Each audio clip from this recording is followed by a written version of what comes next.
Eli, esse período da Comissão da Verdade, a gente vai sair de 64, 68 até os dias de hoje, e a gente está querendo falar um pouquinho de 52, 53, porque eu acho que a cidade fala muito das torturas do médico Vulpiano, mas nunca as pessoas localizam que aquilo ali existia um contexto histórico.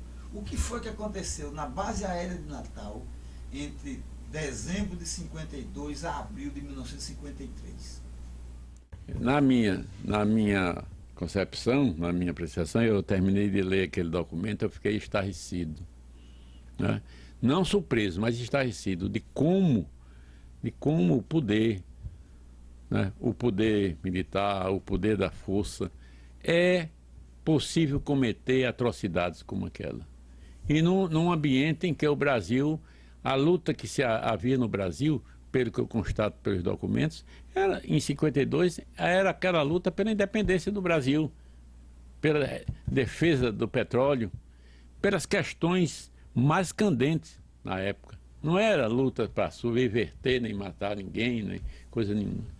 E o que se presenciou em recintos do governo, em recintos, né, públicos, vamos dizer, digo públicos porque era estatal, né, como o campo de concentração de Parnamirim, é uma coisa inominável. E que muita gente fica surpresa, né? Muita gente surpresa.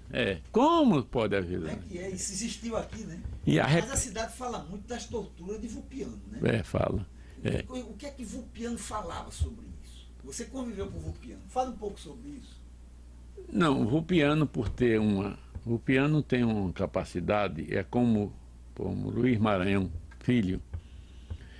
Luiz Maranhão nunca falou em cartas, que tem várias cartas de Alexandre Maranhão, de Haroldo Maranhão, sobrinho dele, sobre as torturas. Ele nunca chegou a reviver aqueles momentos. Ele sempre falava nos sobrinhos, como estava estudando, como era. Uma alma pura.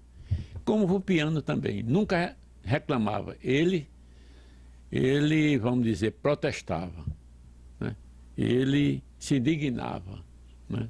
É outra figura histórica e tem uma relevância fora do comum. Parece até coisa do imaginário, o sofrimento que o piano teve, que Simplício Peixoto teve, de colocar um prego na cabeça, né? Você parece até figura retórica, né, de um documento dantesco, né, para impressionar as pessoas, mas que houve. E eu acho aqui pertinho, né? que foi pertinho, né, onde se louva a pátria, né, é uma verdadeira contradição e aberração. Eu não tenho nem palavras para definir. O que eu tenho a dizer é que hoje, memória e verdade é o objetivo mais elevado que existe de se contar essa história, né? Esse ato é um ato cidadão de todo o Rio Grande do Norte, e agora dessa pesquisa e dessa discussão política tem que haver, e contar sinceramente as pessoas que de boa índole, as pessoas que não têm uma sustentação de saúde mesmo, é inominável, não tem descrição, e que precisa ser conhecido no Brasil inteiro. Isso que está se fazendo pelos órgãos encarregados disso, né? Das comissões em todos os estados, de continuar essa luta. Não para modernizar o Estado, mas dar ao Estado o seu verdadeiro papel. O Estado não é para perseguir. O Estado e os estabelecimentos militares e orgânicos da administração pública é para ser gestores do bem público, fazer o bem às pessoas e cumprir o seu papel.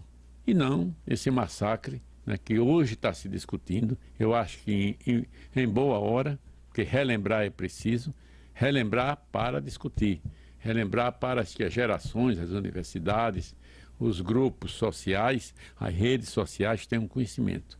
Mas é coisa que até muita gente se surpreende e até não acredita, pela aberração, pela violência e pela monstruosidade dos atos praticados. Neri, agora eu queria que você falasse de uma pessoa, mudando a questão do tempo, uma pessoa que hoje não se fala muito, mas tem uma importância muito grande em períodos da redemocratização, que foi Sérgio Diebe. O papel de Sérgio, hoje a gente vê que Sérgio era um político assim, antenado, né, com as coisas de hoje. Fala um pouquinho de Sérgio e como é que foi o contexto histórico do que Sérgio viveu, atuou e foi parlamentar. Eu atuei como participante do gabinete Sérgio Diebe em 86. Passei 8 anos no gabinete Sérgio Diebe. Eu era não da direção grande, mas da direção pequena do corpo diretivo do Partido Comunista Brasileiro e tive a felicidade de conviver com o Sérgio. Pessoa alegre, com hábitos modernos de gostar do carnaval, de gostar do povo, de gostar do folclore, artista plástico, enfim. Foi uma figura que fez a diferença dentro da Câmara Municipal. Com livre trânsito em todas aquelas bancadas, aquelas pessoas, mas com posições firmes em defesa da democracia, que ele dizia, em defesa da democracia e do socialismo. Sem arrogância, sem dogmatismo e com muita pureza.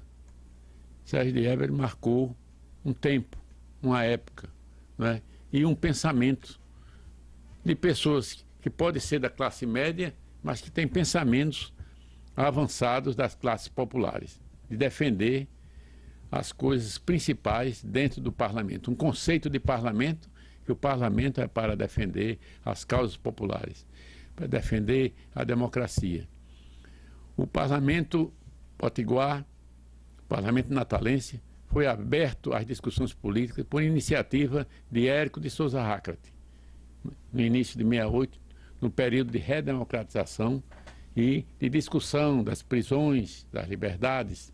E lá foi o fórum ideal das lutas populares para abrigar os estudantes, isso já no período de redemocratização, de dar plenitude aos órgãos e à democracia. E Sérgio Diebe foi essa estrela solitária, que ele era o único membro do partido, único de esquerda, lá no plenário, que defendia com muito ardor as questões, sem arrogância, sem violência, sem ferir as pessoas com jogos mesquinhos e medíocres, mas com uma clareza de objetividade e facilidade de expressão que me impressionou. Então foi essa a lembrança que eu tive de Sérgio Diebe, da sua passagem e do seu papel. É tanto que nas intervenções que eu tenho feito na Câmara e nas sessões públicas que você tem participado, é sempre relembrar Sérgio, relembrar Érico Rackrati, que era a pessoa que era da UDN, União Democrática Nacional, mas que tinha posições de defesa do parlamentarismo, do parlamento a serviço das ideias do povo, de uma democracia plena. E ainda hoje está lá o nome dele no plenário, né, sempre defendendo esse princípio de discutir as questões, de discutir as ideias com verdadeiro respeito e acatamento, colaborando para o processo democrático.